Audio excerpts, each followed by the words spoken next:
Okay, so this is just a response to a number of questions that I've had from someone in relation to access dimensions. So I'll just actually bring up the questions here and we'll go through them one at a time. So the first one, a trial balance not balancing. A few different answers to this. In order to provide more accurate information, I would need to have a copy of the database. Easiest thing for that is just to back up the SQL Server database and put it on an FTP site or someplace where I can download it. Alternatively, give me access to the server. I can make my own backup of the database and then run some tests and inquiries on it just to see what might be causing it.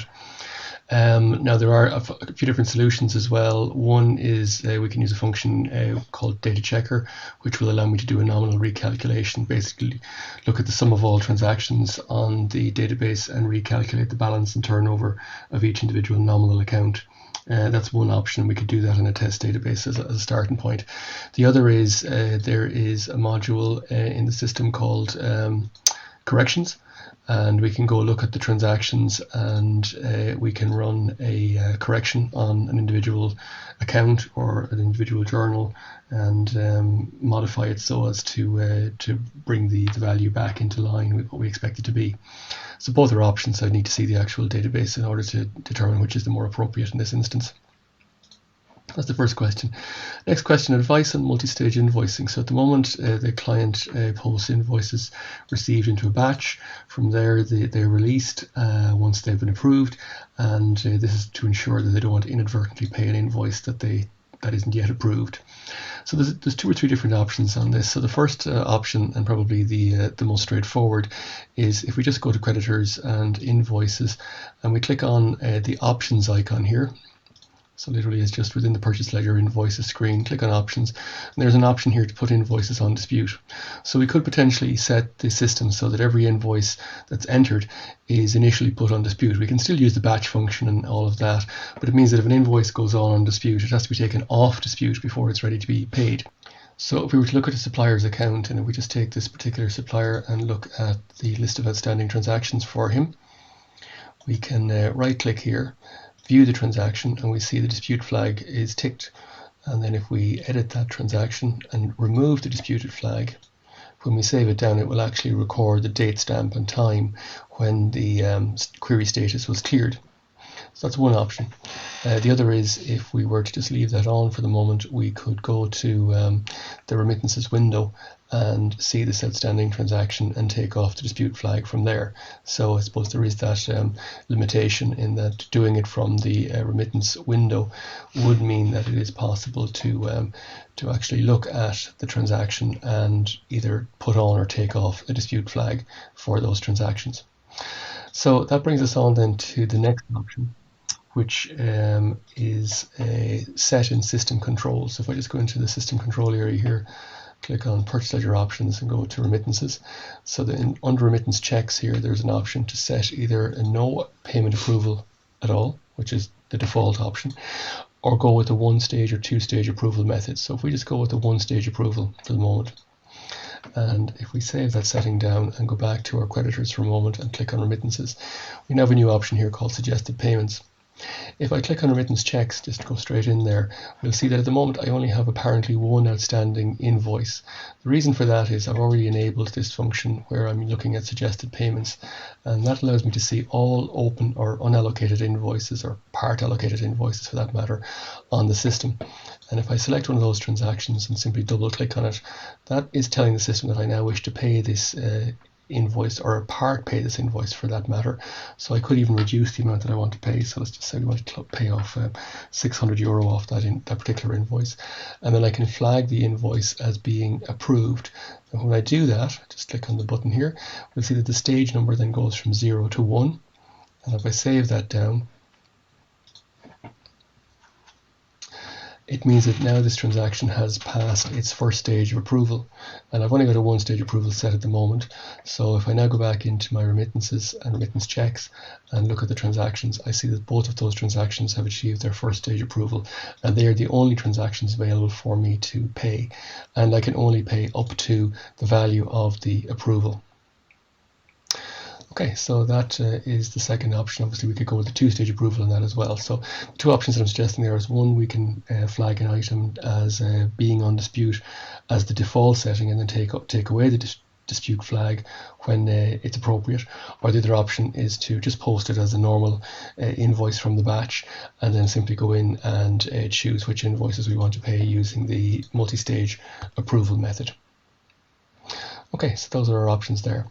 So that's the second question. So then the third question, can old GL accounts which have not been used for a period of years be marked somehow as closed, and you don't want them to appear in searches, so they cannot be posted to an error. So if we just go to the nominal ledger and we bring up a list of the nominal accounts, and then we find a particular nominal account. In this case, this is just a test account I've created.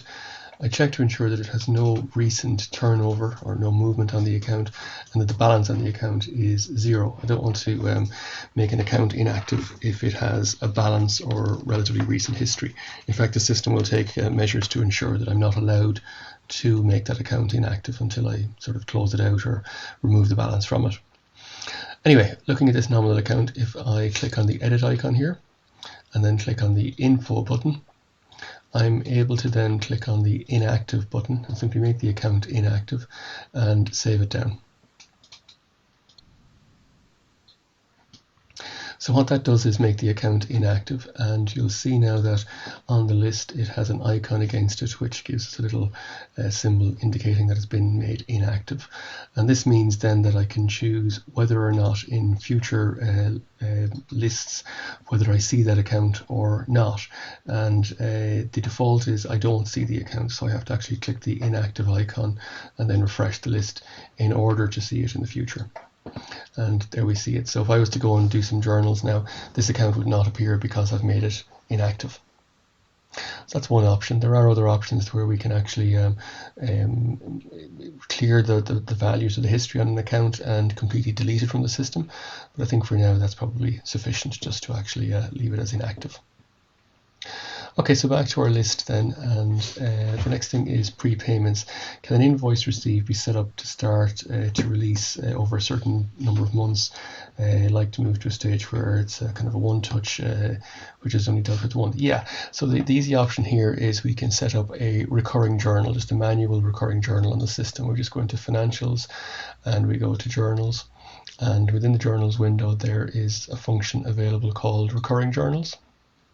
And once I turn on recurring journals, the system then sets up a starting date where I post the first journal, the number of postings I do. So let's just say we're doing journal over 6 months and we want to post it every 1 month. And we want a control in place that we don't post it more than once in any financial period. We can also have the option here to say whether it reverses or not. So do not reverse is the default. And if we choose to reverse it, then do we reverse it only when we come to do the period end, or do we reverse it immediately once it's posted? So generally, if I go with the reversing journals, I'll do them reverse when posted so that I can see the posting into one period and then immediately reversing out of the subsequent period. So with the do not reverse function, then I can just come in here and say this is a journal, which would typically probably refer to your invoice number or something like that. We say the date of the invoice, the first time we want to post it. We can put a batch reference on it if we want, enter a journal type, etc. And if we then come out to our accounts, we can actually just call up the account we want to post it, to debit it to, and the account that we are crediting it to. So just do that in that sequence. So this is the proportional value that we want to put into the system each month. And if we save that journal down,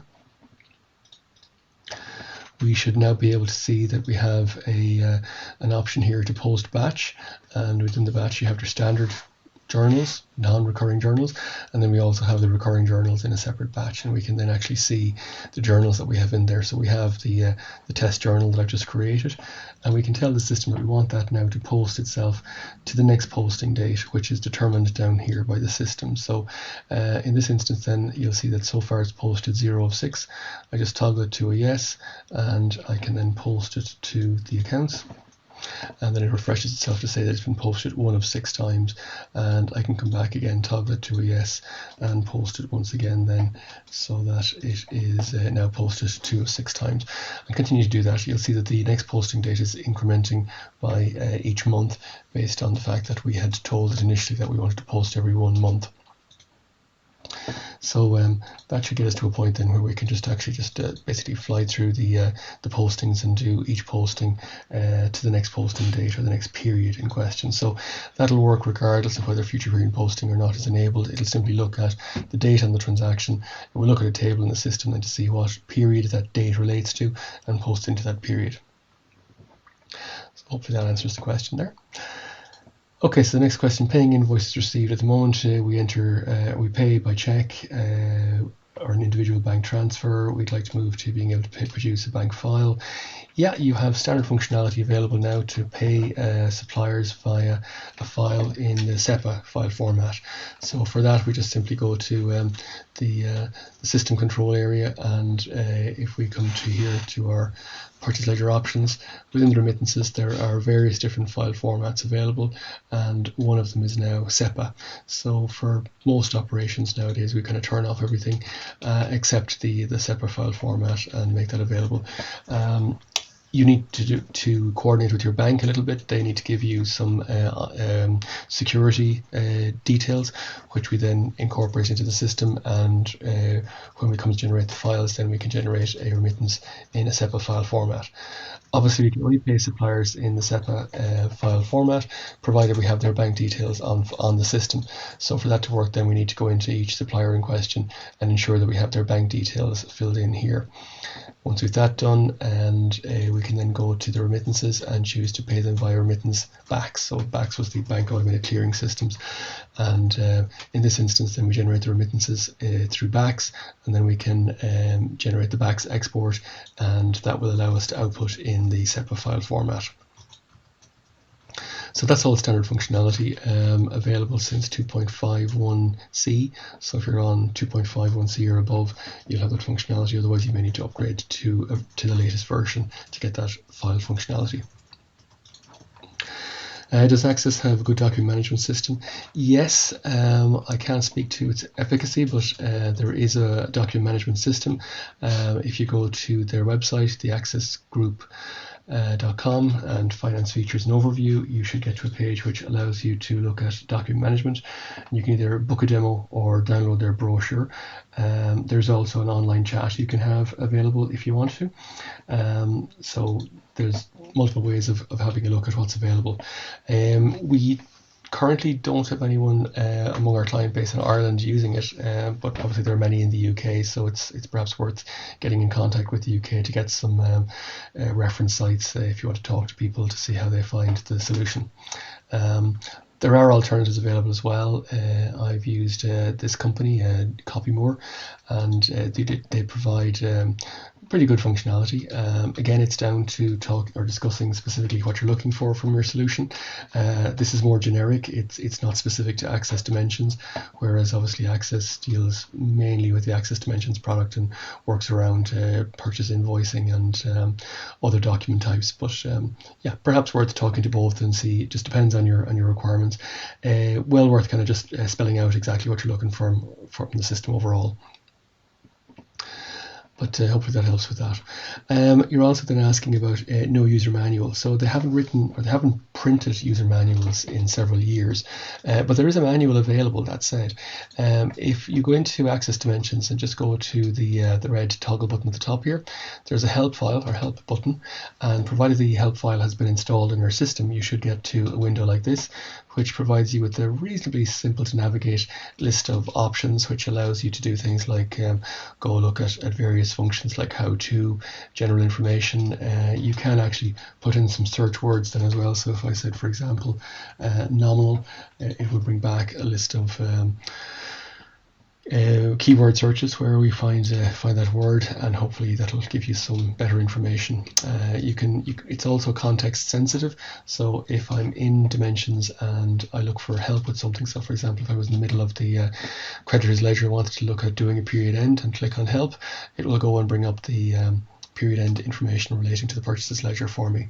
So from there I can also navigate back to the home page.